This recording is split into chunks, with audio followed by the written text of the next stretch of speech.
What up, boys? All right, so I'm in this 2012 Ford F150.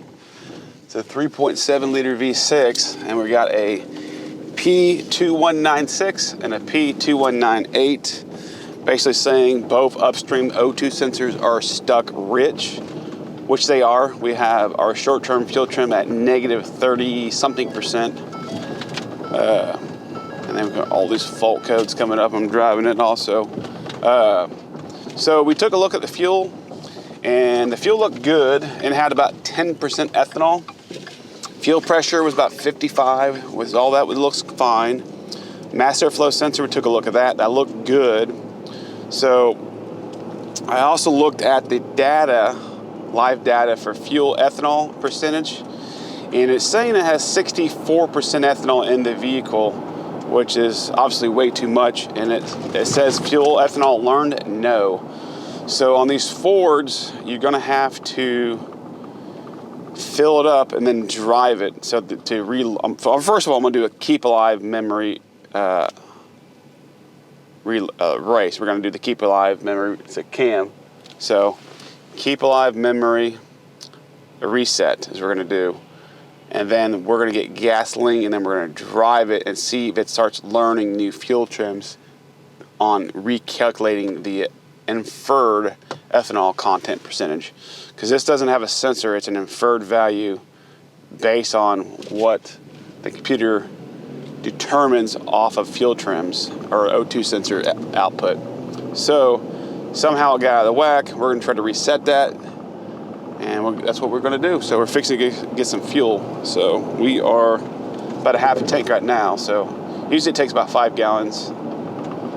So the computer senses the fuel level gauge increase, and therefore should start a calculation of the inferred ethanol content percentage. So GM's has a very similar setup on theirs. Some of them have ethanol sensors. Some of these did too, but just not this model. So that's what we're gonna do. Hopefully we get good results.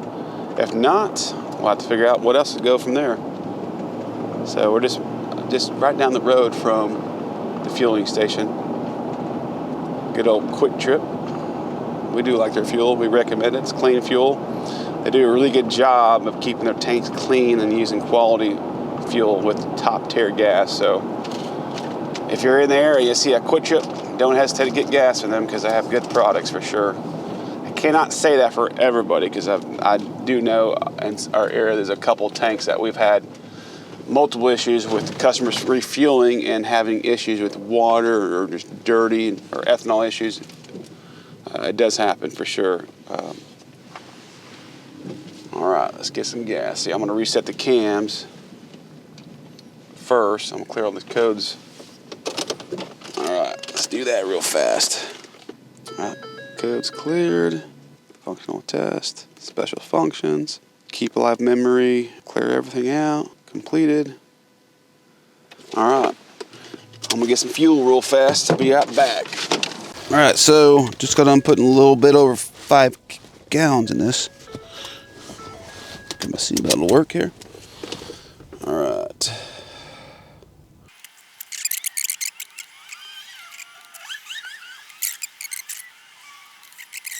All right, sorry it took a little while. I don't use this old scanner near as much anymore. All right. Here's good news. Inferred flex fuel is down to 10%. That is very good. That's a good sign. I'm waiting for this to go to closed loop so I can see what the fuel trims do. Okay, closed loop. We're in fuel trims.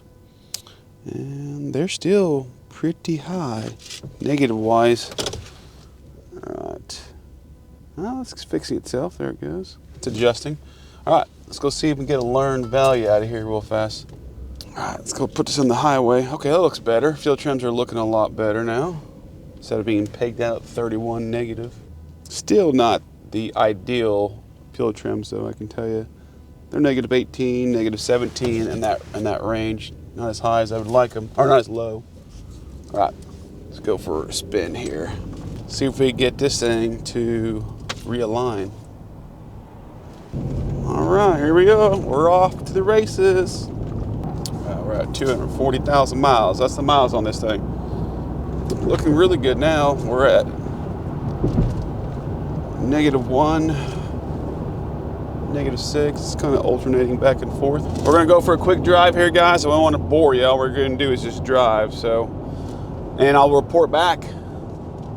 All right, so we got the vehicle test driven.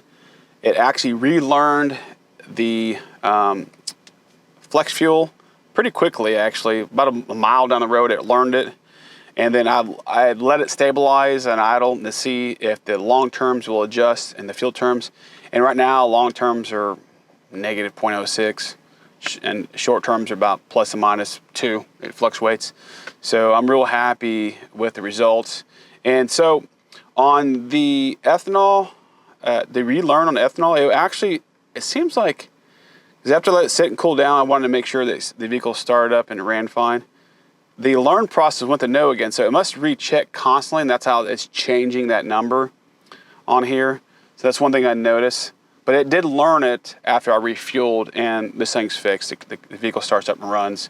So, like I said, the symptoms on this vehicle was extended long cranking, and it didn't want to start most of the time. It just crank, crank, crank, crank, crank. It was flooding the engine with too much fuel because ethanol has less power output compared to gasoline, so it takes more ethanol to reach the same power output as fuel. So if you only have 10% of ethanol and the computer thinks you have 60-something%, it's going to give it way more fuel. What it actually happens, it keeps the ejectors on a little bit longer, so more fuel enters the cylinder. But if you don't have ethanol that high, you're going to get way too much fuel, and that's what's happening. It's flooding the cylinders. There's too much fuel. And then it doesn't allow the spark to jump. It just blows out the spark or just wets it. Because a little bit of fuel helps jump the spark. Too much fuel, it can actually foul out the plug. It coats it, and that's what the rich condition happens. So, but eventually, if you put it in clear flood mode, which is put your foot on the pedal and hold it there while you crank, it's called clear flood mode. And it clears out all that excess fuel that was sprayed in there.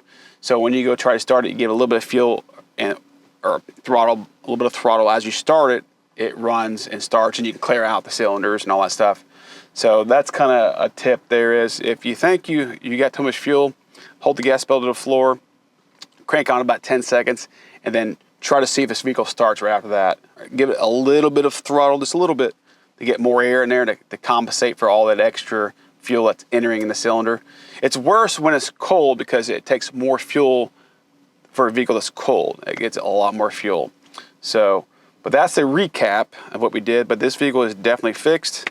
It needed another problem. It had a throttle issue where the throttle would not maintain idle. It was just all over the place, haunting. It just would not have a stable idle. So I had to put a throttle body on there, and that did fix that. So a couple things this truck needed. It needs a lot more stuff. But as far as the no start condition, that's been fixed. It was a P2196 P2198. Basically, both up trim fuel oxygen sensors or air fuel sensors could not fluctuate. It was stuck rich, and because the vehicle was rich. So if you just replaced the O2 sensors, it would not have fixed this vehicle. You had to fix why it was rich, and the rich condition was created from a poor calculation. And the computer thought it had way more ethanol than the actual fuel actually had in it, thus creating a rich condition. So that was the summary or recap of this one. To the next one. See ya.